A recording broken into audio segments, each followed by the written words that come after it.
Today, we shall be looking at writing chemical formula. How to write chemical formula. First of all, what is a chemical formula? These are formula of compounds that contains the symbols of different elements that combines chemically to form a compound. I repeat, these are formula of compounds that contains the symbols of different elements that combines chemically to form a compound. That is chemical formula. And so, which means you have to know the symbols of the elements. That will not take you to your first 20 elements at least. You have to go and know the symbols of the first 20 elements, very compulsory. The symbols of the first 20 elements.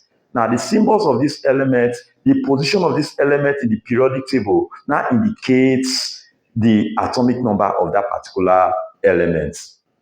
Having said that, let us now see what is the rationale behind naming this compound water H2O. What is the rationale naming this H2O as water? First, you must understand that hydrogen, the symbol for hydrogen is H. Hydrogen is a diatomic element. Then the symbol of oxygen is O. Oxygen is also a diatomic element. All right. Now, how come about we are now having H2O as a symbol? All right. Hydrogen is number 1 in the periodic table, so the atomic number is 1. Oxygen is number 8 in the periodic table, so the atomic number of oxygen is 8. Now, when you know the symbol of this element, you know the atomic number of this element, the next thing you must know is the valency. That is the next thing you must know. And what is valency? Valency is actually the combining power of an element. It has no charge, and it helps to also indicate the helps in the construction of chemical compound. It helps in the construction of chemical compounds. So, which means it's very important here. Now, let us take hydrogen for example. Now, when you look at the electronics configuration of hydrogen, in the electronic configuration, we have what we call the shell. This is the first shell. This first shell is supposed to be filled with 2 electrons. The first shell is supposed to be filled with 2 electrons. Now, after the first shell, from the second shell up, are supposed to be filled with 8 electrons each. If this one complete 8 before you open another shell, complete 8, you open another shell. This one will also complete 8 before you open another shell. Now, but in the case of hydrogen, hydrogen being number 1 in the periodic table, what now happens is that hydrogen is present in the first shell. And so it has only 1 electron in the shell. This is supposed to be filled with 2 electrons, this first shell. Now, this number of electrons that is present in the outermost shell, that it will either donate or accept. That is why they say it's the combining power. So, for hydrogen to complete an outer state, it needs 1 to complete. So, it can react with another element that has 1, that needs 1 as well, or needs 2. So now, if that the element is reacting with, if it needs 2, it means it is 2 of hydrogen that will not be reacting. But that is not where I'm driving at. Now, oxygen shows that hydrogen shows that it has only 1 electron in the outermost shell, which means it needs 1 to complete 2. So it's either it donates or it accepts 1. Now, this 1 electron that you see in the outermost shell of hydrogen is what is called the valency. It's what is called the valency. Valency has no charge, unlike radicals or oxidation number. Oxidation number is the charge plus the valency. So the charge there plus the valency makes it oxidation number, but valency has no charge. Now, okay, look at oxygen. Oxygen is 8. So oxygen is 2, 6 to make 8. So which means the first shell will be filled with 2 electrons. If this first shell is filled with 2 electrons, the next shell will now be filled with 8 electrons.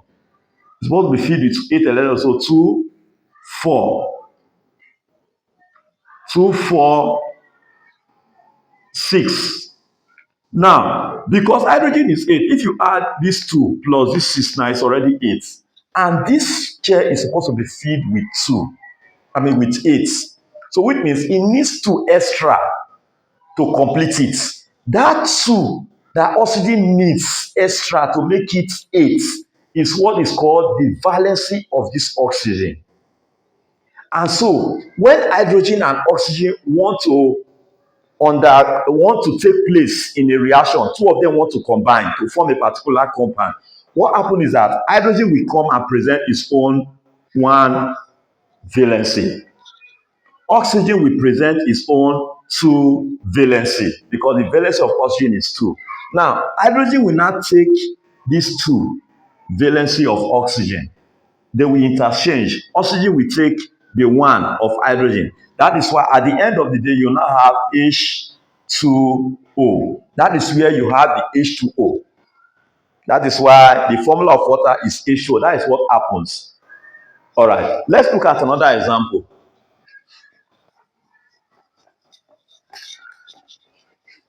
Let's say we have calcium chloride. How come about calcium chloride is written like this? Now, calcium is number 20, as we know, in the periodic table. And so it has 20 atomic number.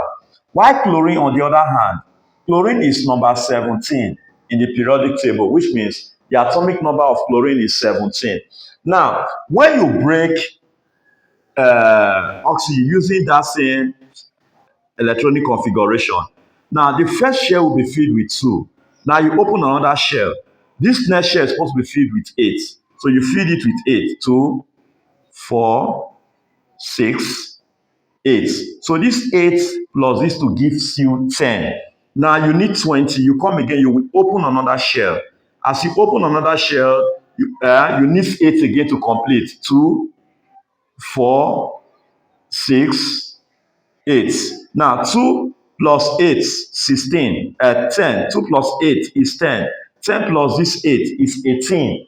And you need 20. You cannot force the other 2 here, so you have to open another shell for that. And when you open that shell, that 2 will not come in. So it means that for oxygen to be a stable, for calcium to be a stable element, calcium must donate these 2 electrons. Now, when it donates these 2 electrons for it to be a stable element, these 2 becomes the valency of calcium. Now, chlorine is 17. The first shell will be filled with 2. The second shell will be filled with 8. 6, 8. 8 plus 2, 10. So you need another shell, which will now bring in the 7. 2, 4, 5, 2, 4, 6, 7. Now, this shell is supposed to be filled with 8, but it needs 1 to complete.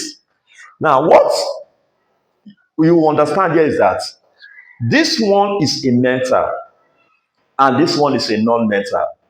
The non-metal, usually, for the non-metal to be stable, it must have to donate its own valency. Now, for the non-metal to be stable, it must have to accept its own valency. It must accept its own valency. So the electron that is accepting, that is its own valency without the charge. The electron that is accepting, so in other words, chlorine will accept 1. So that one that is going to accept makes it its own valency. Now, when they are reacting, This is calcium. We now present its own two valency because we donate two. Chlorine has one valency, the one that is accepting. So calcium will take this one, chlorine will take this two. So at the end of the day, you will now have calcium chloride because chlorine is taking this two. So that's why the compound is like this. And you know what? Immediately, calcium donates these two electrons. Now, this as it is now, this is the symbol for calcium. This as it is now, this is the symbol for the chlorine. So immediately this reaction is taking place. That means calcium is donating these two electrons. What happens is that this entire shell will leave. As this entire shell leaves, this chlorine will no longer become like this. It will now accept because it donated two electrons. It will now be plus two as the charge. Now chlorine, because it has accepted one, it will no longer be like this. It accepts one electron, becomes minus one. So that is why in some question you will see that which of the following element is correct, or which of the following is correct.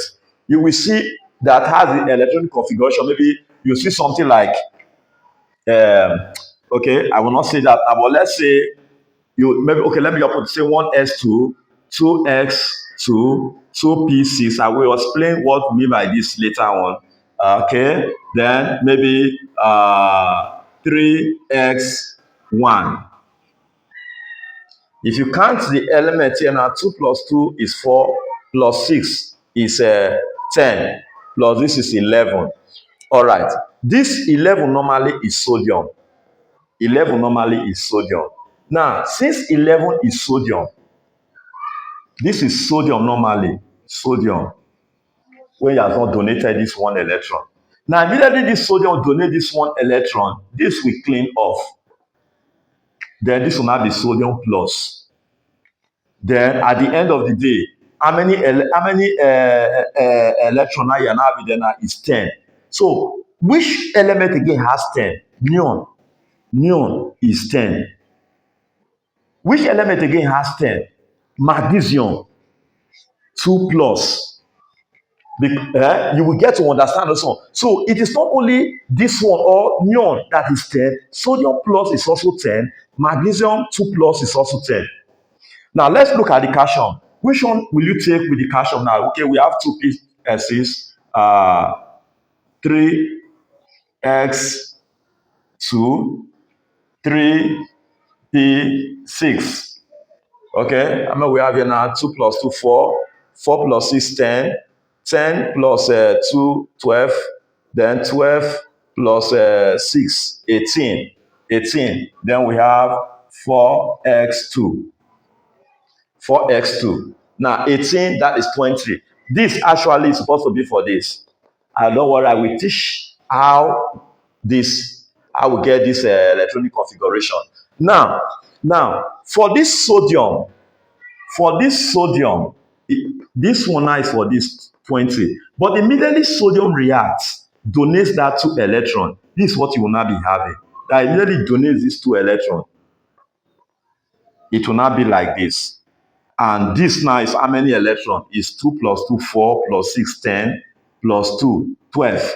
12 plus 6, 18. So this chlorine is no longer this 20. It is 18 because it has donated 2 electrons. Okay? Now, which other element again still has this 18? Argon in your periodic table is number 18. So argon again has 18. Again, look at chlorine. Immediately chlorine accepts that one. Chlorine will now become 18. So chlorine minus is also have this one. So calcium 2 plus, chlorine 1 minus, all of them, including argon, they have this 18. So this is another way. Question used to come in this format. So when you see it, you know what to do. It is because as a result of the one that has donated electron become plus. So the numbers of electron that element has donated we have to carry the numbers of a charge, the numbers of electron the other element accepted. We have to carry that charge, and as a result, once it donates electron, the electron will reduce from the share, and if possible one of the share will go. Then when it accepts electron, to become stable, the electron will increase for the non-mentals. So please take note of that. These are non-mentals. So this what happened. That is why we have this compound. So calcium will now donate its own 2 electron. Chlorine will donate its own 1. So they will not interchange. Chlorine will take this one. Calcium will take this one of chlorine. Chlorine will take these 2 of calcium. So at the end of the day, we will now have calcium chloride. That is why this compound is like this. So I believe you are following what I am doing here. Now, let me just do one. After that, then I will give assignments for you to tell me what will be the reaction of those 2 elements, how the compound will look like. All right. So let me just do sodium oxide. Sodium oxide. This is sodium oxide. Sodium oxide. You can see sodium oxide. All right. Na2O. Okay. Now, what happened again? Sodium is 11. Sodium is number 11. Then oxygen. Oxygen, we already know, is 8. The atomic number of sodium is 11. The atomic number of oxygen is 8. So now, during the reaction, sodium has 1 valency, because if you write the electronic configuration, 2, then 2, 4, 6, 8, 8 plus this to 10. So it needs 1 to make it 11. So you open that share and drop that 1. Why oxygen is 8? The first share must be filled with 2 only. 2, the next share will be filled with 8. 2, 4, 6, okay, is 8. So this 6 plus this 2 is 8. So now, for oxygen to be stable, it needs to accept 2 electrons for it to be stable to complete 8. So oxygen is a non-metal. Okay, now it needs 2. So which means sodium will donate 1. So immediately sodium donates 1. That 1 is the valency of sodium. Oxygen will accept 2. That 2 is the valency of oxygen. So during reaction, they will interchange. This one will take 2. This one will take 1. So when they interchange like that, you now have Na2O. That is sodium oxide. But remember, immediately sodium is donating this 1. This share will clean off so that the compound will become stable, 8. So as that share cleans off, becomes stable, 8 here plus 210, sodium will be like this, sodium plus. It will no longer be this sodium, it will be sodium plus. Okay, now immediately chlorine accepts that 2 electron. Oxygen accepts that 2 electron. It will no longer become oxygen atom like that. It will not become oxygen. It will not, as it accept that 2 electron, it will not become oxygen 2 plus, 2 minus. Oxygen 2 minus. So that is how you get. So you must know the valency, know the position. From the position, know the electronic configuration, how to write the structure. The first share will be filled with 2, the other one's 8. So when you have 11, after 2 plus 8, 10, you will have to open another share and drop only 1. That 1 electron that you see in the outermost share becomes the valency. For the non-metal, it's going to accept, the numbers of electrons is going to accept to make it stable, to make that outermost share complete 8 stable. That is the valency of that particular one. Is that clear? All right. So you are going to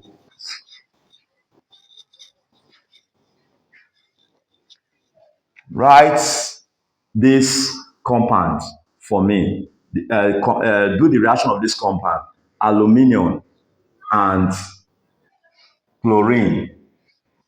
Do the reaction and tell me, do the combination of these 2 elements and tell me the compound we will get. Then also the same aluminium again, aluminium oxide. Okay, then also lead. Lead. The symbol for lead is Pb. Lead and chlorine. Lead and chlorine. Now today I didn't observe. Normally there are some diatomic elements that in their free state you must add two when you are writing them, and one of that element is chlorine, oxygen, hydrogen, nitrogen.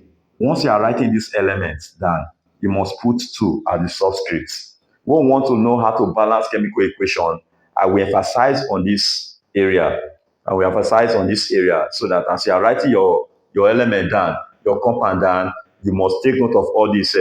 All these. So these are the ways of writing chemical formulas. You know the elements, you know the symbol, you know the valency, and and the combining power of both elements, how they interchange. That is just all. You just need to know. From here, you can start writing as many compounds as possible, provided you know the symbol of that element. Thank you. I shall be back shortly so that we'll look at balancing of